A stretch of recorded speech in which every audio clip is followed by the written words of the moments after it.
आज हम screw threads के बारे में बताएंगे।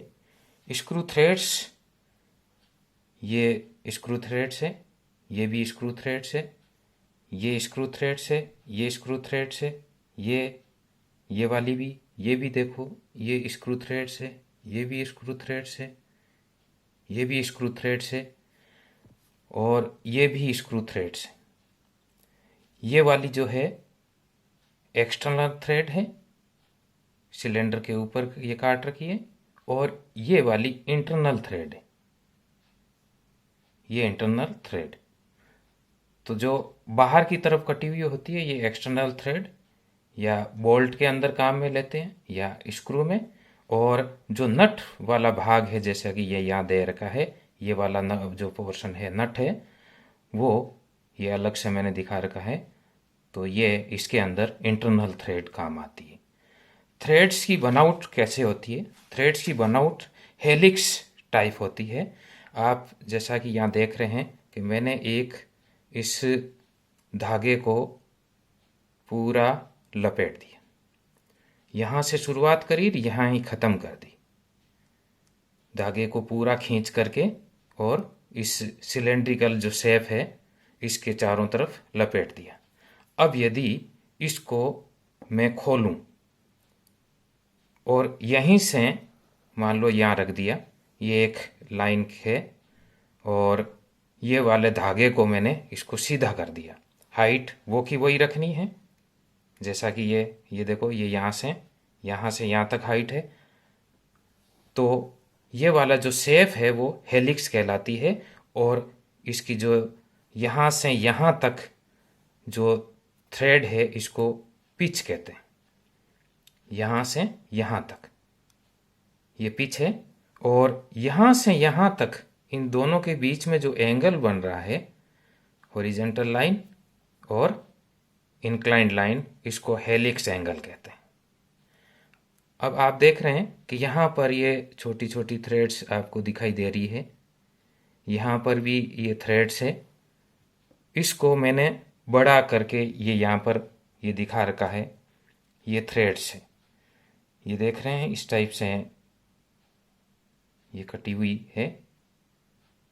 और ये मान लो यहाँ से शुरुआत इधर से है, तो ये देख रहे हैं फिर आगे बढ़ रही है, ऐसे गई, ऐसे इस टाइप से ये कर रही है, या शुरुआत यहाँ से हो रही है तो ये इस टाइप से ये आगे बढ़ रही है।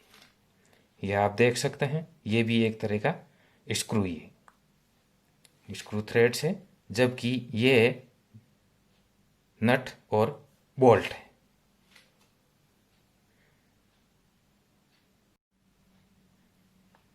अब ये थ्रेड है वो बनेगी कैसे? ये सिलेंडर है, मान लो ये सिलेंडर है, सिलेंडर के ऊपर एक हेलिक्स की तरह ग्रू काट देवें, इसके ग्रू काट देवें, तो ये इस टाइप की शेप आ जाएगी और ये थ्रेड बन जाएगी। तो ये एक्सटर्नल होगी एक सिलेंडर के ऊपर, और यदि नट टाइप है तो उसके इंटरनल कटेगी।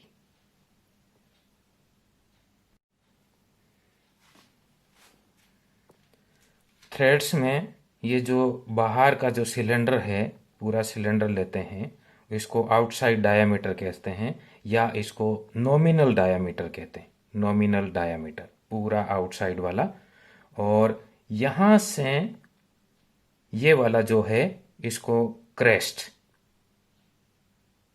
ये वाला रूट, जो अंदर की तरफ है वो रूट, ये रूट, जबकि ये क्रेस्ट।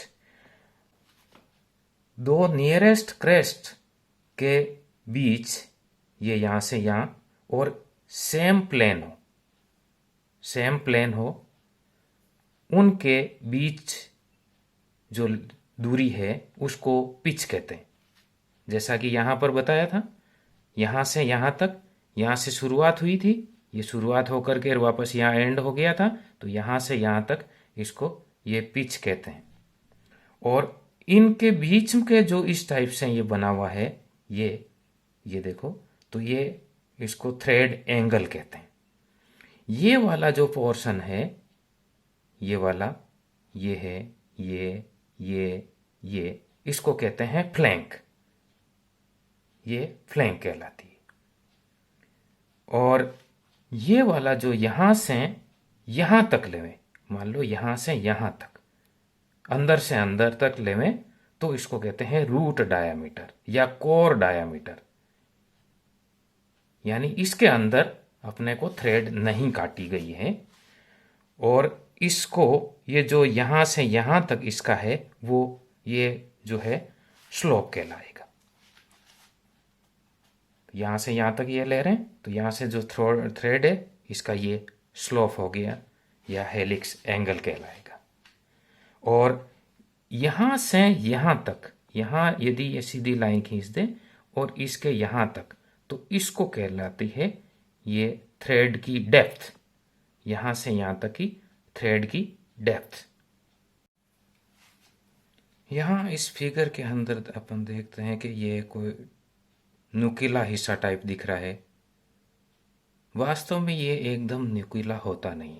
ये यहाँ पर अपन देख रहे हैं कि एकदम शार्प नहीं होता है ये, जबकि ये इस टाइप से होता है।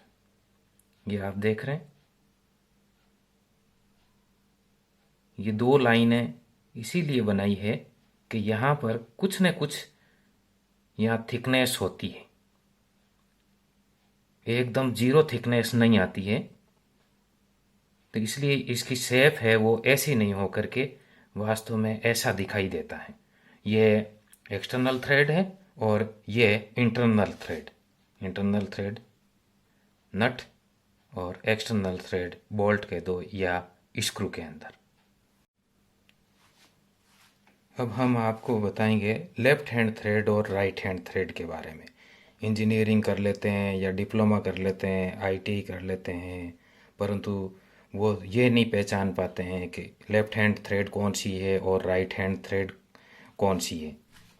यहाँ पर मैं दिखा रहा हूँ कि यदि ये थ्रेड्स को आपके सामने रख दिया, इसी एक सामने एक्सिस पर आपने वर्टिकल हॉरिजेंटल पकड़ लिया और हॉरिजेंटल पकड़ करके आप सामने से देख रहे हैं, जैसा कि ये देख रहे हैं, और इसमें आप इधर से ये देखो तिरछी लाइन इस टाइप से ये, और इसमें देखो ये तिरछी लाइन दिख रही है ऐसे, इस टाइप से दिखाई दे रही है। ये देखो यहाँ से ये छोटी सी लाइन है और वो उधर जा रही है। ये देखो ये इधर गई, तो यानी यहाँ से इधर गैप ज़्यादा हो रहा है, यानी इस साइड में जा रही है। तो ये वाला यदि राइट हैंड रखें यहाँ इधर, तो ये अंगूठा आपको डायरेक्शन बताएगा, इधर जा रही है, जैसा कि ये है। तो ये राइट हैंड थ्रेड हुई। और राइट हैंड थ्रेड को यदि ये वाला नट है और ये बोल्ट है, इसको क्लॉकवाइज ऐसे घुमाएं ये, तो ये देख रहे हैं आगे की तरफ जाएगा। इसको क्लॉकवाइज घुमाया, ये क्लॉकवाइज घुमा रहे हैं ये, तो ये आगे की तरफ जा रहा है। तो ये इसके अंदर राइट हैंड थ्रेड है, इसके अंदर भी राइट हैंड थ्रेड है। और इसको ये देखें, ये आगे की तरफ जा रहा है, तो ये राइट हैंड थ्रेड हुई। और ये वाली जो है, अब लेफ्ट हैंड रखें ऐसा, तो लेफ्ट वाला अंगूठा इस टाइप से दिखा रहा है, तो ये एंगल इस टाइप से जा रहा है, तो ये लेफ्ट हैंड थ्रेड है। जैसा कि मैंने ग्रीन से बनाया है, ये ग्रीन मैंने एक धागा लपेट दिया है, वायर लपेट दिया है, तो उससे आपको बना करके ये बताया। अब यदि ये वाला कोई इसका नट है और इसको क्लॉकवाइज घुमाएंगे तो ये खुलेगा, इस साइड में जाएगा ये।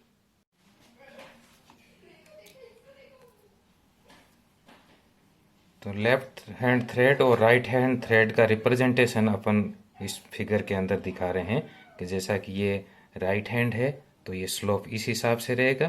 तो यहाँ देख रहे हैं ये वर्टिकल लाइन, ये इसका एक्सिस ले ली और इसका ये मान लो पूरे का डायामीटर है ये, और ये इस टाइप से ये मान लो थ्रेड बना रखी है, तो ये स्लोप ऐसे जा रहा है। ये स्लोप, ये राइट हैंड की तरह, और लेफ्ट हैंड थ्रेड है तो इसका स्लोप इसके अपोजिट होगा।